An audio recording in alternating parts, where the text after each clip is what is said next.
ആഘോഷങ്ങൾ അവസാനിച്ചാലും VM super വാല്യുവിൽ ഓഫറുകൾ അവസാനിക്കുന്നില്ല. ഒരു വീട്ടിലേക്ക് വേണ്ട എല്ലാ സാധനങ്ങളും ഒരു കുടക്കീഴിൽ. VM super value and digi world, Chelakkara, Mullurkara, Vazhakkode.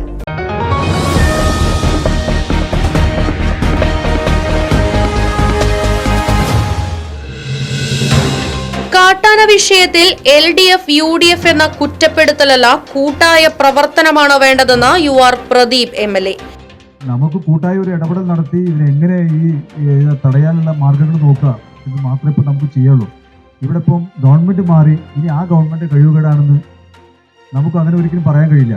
ഇത് ഗവൺമെൻറ്റിനെ തലയ്ക്ക് വെച്ച് കൊടുത്ത് നമ്മുടെ നാട്ടിൽ ഏതെങ്കിലും ആപത്ത് വന്നാൽ പരസ്പരം കുറ്റം പറയുന്ന ഒരു രീതി ദയവചെയ്ത് ആരുടെ ഭാഗത്തും ഉണ്ടാവരുത്. ഇത് വന്യജീവിയാണ്. വന്യജീവിക്ക് ഭക്ഷണം കഴിക്കാനുള്ള സ്ഥലം കണ്ടാൽ അതിന് എന്ത് മാർഗം ഉണ്ടെന്നാൽ അതിന് മുമ്പിലെ തടസ്സങ്ങൾ മാറ്റി അവരതിൻ്റെ കാര്യങ്ങൾ നടത്തിപ്പോകും. അതിനിടയ്ക്ക് നമ്മളിത് LDF ഭരിക്കുമ്പോൾ ആന വന്നു, UDF ഭരിക്കുമ്പോൾ ആന വന്നു എന്നെല്ലാം പറഞ്ഞ് പരസ്പരം കുറ്റം പറയാൻ ഇനി നമുക്ക് നിർത്തണം. ഇവിടെ നല്ല പോലെ അതിന് എന്തെല്ലാം ചെയ്യാൻ കഴിയുമോ അതിനുള്ള മുൻകൈ എടുത്തുകൊണ്ട് ചെയ്യണം. ഒരു ജീവൻ നഷ്ടപ്പെട്ടാൽ ഇതാവില്ല സ്വഭാവം.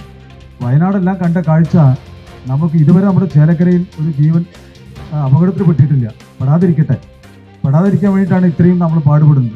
സോളാർ ഫെൻസിംഗ് സ്ഥാപിക്കാനുള്ള നടപടികൾ നടന്നുവരികയാണെന്നും അനുമതി ലഭിക്കുന്ന മുറയ്ക്ക് പ്രവൃത്തി പൂർത്തിയാക്കുമെന്നും അദ്ദേഹം പറഞ്ഞു. ആന നമ്മളെക്കാൾ മനുഷ്യരെക്കാൾ വലിയ ബുദ്ധിയുള്ള ഒരു ജീവിയായിട്ടാണ് നമുക്ക്. അപ്പോൾ ഇടനാട് മുതൽ നമ്മുടെ മണ്ണാത്തിപ്പാറ വരെ പണി ഏകദേശം നേരത്തെ കഴിഞ്ഞ ഗവൺമെൻറ് നമ്മുടെ പ്രിയങ്കനായ MP അദ്ദേഹം മന്ത്രിയായുള്ള സമയത്ത് ഇത് ഇടപെട്ടപ്പോൾ അത്രയും ദൂരം നമുക്ക് അനുഭവിച്ച് കിട്ടിയിട്ടുണ്ടായി. ആ പണി കഴിഞ്ഞതോടുകൂടി ആ പ്രദേശത്ത് ഇപ്പോൾ വലിയ തോതിൽ ശല്യമില്ല. എന്നാൽ ശേഷിക്കുന്ന ഭാഗം പ്രപ്പോസൽ കൊടുത്ത് നമുക്ക് അതാവും നബാർഡിൽ നിന്നെല്ലാം അത് കിട്ടും എന്ന് പ്രതീക്ഷ വെച്ചുകൊണ്ടിരിക്കും. TRT അംഗങ്ങളുടെ വാക്കുകൾ മുഖവിലക്കെടുക്കാതെ ജനങ്ങൾ പലയിടത്തും കാട്ടാനയ്ക്കടുത്തേക്ക് ഫോട്ടോയും മറ്റും എടുക്കാനായി മുന്നിട്ടിറങ്ങുന്നത് അപകടം ക്ഷണിച്ചു വരുത്തുമെന്നും MLA. നാട്ടിൽ ഇപ്പോൾ കഴിഞ്ഞ ദിവസം ആന ഇറങ്ങിയ സമയത്ത് PRTകൾ വന്നപ്പോൾ PRTയോട് ആളുകൾ ഈ പണി നോക്കുമെന്ന് പറഞ്ഞിട്ടാണ് അവരെ മാറ്റി നിർത്തി ആന സെൽഫി എടുക്കാനും ഫോട്ടോ എടുക്കാനും വേണ്ടി ആളുകൾ ഓടുന്നത്. PRT അവർക്ക് യൂണിഫോം ഇല്ല, നമ്മുടെ ഇടയിൽ എന്നും കാണുന്ന ആൾക്കാരാണ്. പക്ഷെ അവർക്ക് അത്യാവശ്യം അതിനെക്കുറിച്ച് കാര്യങ്ങൾ പറഞ്ഞു കൊടുത്തിട്ടുണ്ട്. അവർ പറഞ്ഞാൽ ഒന്ന് കേൾക്കണം എന്ന മനസ്സും കൂടെ ഒന്ന് കാണിക്കണം. അവർ പോയി പറയുമ്പോൾ അവരോട് പോയി പണി നോക്ക്, നീ മാറി നിൽക്ക് എന്ന് പറഞ്ഞ് അതിൻ്റെ ഒരു പുച്ഛത്തോടു കൂടിയാണ് അവരെ കാണുന്നത്. കാട്ടാനകളെ ഉൾക്കാട്ടിലേക്ക് തുരത്താൻ 100 പേരടങ്ങുന്ന ദൗത്യ സംഘത്തെ നിയോഗിക്കുന്നതിനും ഡ്രോൺ ക്യാമറകൾ ഉപയോഗിക്കുന്നതിനുമുള്ള ആലോചനകൾ നടന്നുവരുന്നതായും അദ്ദേഹം കൂട്ടിച്ചേർത്തു. ഈ ആനകളെ ഉൾക്കാട്ടിലേക്ക് വിടാൻ ഇവിടെ ഒരു ദൗത്യ സംഘത്തെ ഏർപ്പെടുത്തി തരാനും ഈ ദൗത്യ സംഘത്തെ ഉപയോഗപ്പെടുത്തിക്കൊണ്ട് ആനകളെ തുരത്തി ഉള്ളിലേക്കാക്കി ആ ഭാഗം അടപ്പിക്കാൻ കഴിയുമോ എന്ന ഒരു ഹാങ്ങിങ് ഫെൻസിംഗിനും ഇടാൻ പറ്റുമോ എന്ന രീതിയിൽ ആലോചിച്ചു. മന്ത്രി അത് ഗൗരവമായി പരിശോധിക്കാൻ പറഞ്ഞു. പിന്നീട് സബ്മിഷൻ ഓർഡർ കൈ തരുന്ന സമയത്ത് അദ്ദേഹം പറഞ്ഞത് 100 ആളുകൾ അടങ്ങുന്ന ഒരു ദൗത്യ സംഘത്തെ നമുക്ക് അത് ഒന്ന് ആ പരിശോധന നടത്തി അവരെ ഉൾക്കാട്ടിലേക്ക് വിടാനുള്ള ഒരു ടീം ഉണ്ടാക്കാനുണ്ട്. അതിന് ആവശ്യമായ നിർദ്ദേശം കഴിഞ്ഞ ദിവസം DFOന് അവിടെ നിന്ന് നിർദ്ദേശം കൊടുത്തിട്ടുണ്ട്. അപ്പോൾ ആ DFO കഴിഞ്ഞ ദിവസം അത് കഴിഞ്ഞ വഴിക്ക് എന്നെ വിളിച്ചിരുന്നു. എന്നാണൊന്ന് ഇരുന്ന് നമുക്കത് ഏരിയ ഉൾപ്പെടെ ഏതായാലും അതൊരു ടൈം ഷെഡ്യൂളൊക്കെ തീരുമാനിച്ച് കൊടുക്കാൻ പറഞ്ഞിട്ടുണ്ട്.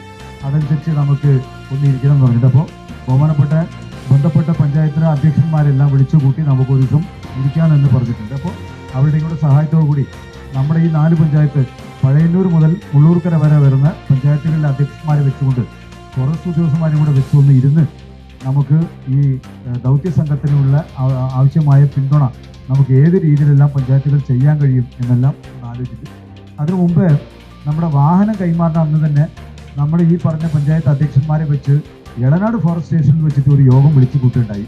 അന്ന് നമ്മുടെ 4 പഞ്ചായത്ത് പ്രസിഡന്റുമാരും DFO ഉൾപ്പെടെയുള്ള ഉദ്യോഗസ്ഥന്മാർ അവിടെ പങ്കെടുത്തപ്പോൾ അതിനകത്ത് സന്ദീപ് പറഞ്ഞ ചില കാര്യങ്ങൾ നമ്മൾ അന്ന് ധാരണയാക്കി വെച്ചതാണ്. ആ കൂട്ടത്തിൽ ഈ ദൗത്യ സംഘത്തിന് ആവശ്യമായ ഒരു പിന്തുണ കൊടുത്തുകൊണ്ട് നമുക്കൊരു ശ്രമം നടത്തണമെന്ന് പറഞ്ഞിട്ട് അതിനൊപ്പം കണ്ടെത്താൻ വേണ്ടി ഈ ഡ്രോൺ ക്യാമറാസ് ഉണ്ട്.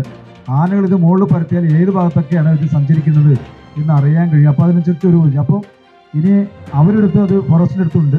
പറ്റാത്തത് എന്തെങ്കിലും ഉണ്ടെങ്കിൽ നമുക്ക് വാടകയ്ക്ക് എടുക്കാൻ അങ്ങനെ എന്തെങ്കിലും വേണമെങ്കിൽ അതും വേണമെങ്കിൽ ചെയ്യാം എന്ന് ആലോചിച്ചിട്ടുണ്ട്. എന്തായാലും ഇത്തരം കാര്യങ്ങളെല്ലാം ചെയ്യണമെങ്കിൽ കുറച്ച് സമയം എടുക്കും. ആ സമയം ഇപ്പോൾ കമ്പിവേലി ആയാലും ഇതിൻ്റെ എസ്റ്റിമേറ്റൊക്കെ അവസാന ഘട്ടത്തിലാണ്. ഇതായി നമുക്ക് സ്പെഷ്യൽ സാങ്ഷൻ ഗവൺമെൻറ് കൊടുക്കുന്നത്. അതായത് MLA ഫണ്ടിൽ ഇത്ര കമ്പിവേലി സ്ഥാപിക്കാൻ ഇപ്പോൾ സാധാരണ സ്കൂൾ കെട്ടിടം പണിയുന്നു, ഒരു റോഡ് പണിയുന്നു, ഇതിനെല്ലാം സ്പെഷ്യൽ സാങ്ഷൻ വേണ്ട MLA ഫണ്ടിൽ.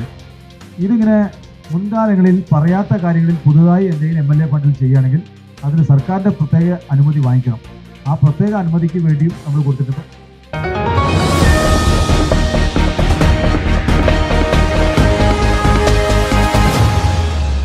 ആഘോഷങ്ങൾ VM സൂപ്പർ വാല്യുവിന്റെ ആഘോഷ പദ്ധതിക്കൊപ്പം ആഴ്ചയിൽ വെറും 250 രൂപ വെച്ച് 48 ആഴ്ച അടയ്ക്കൂ.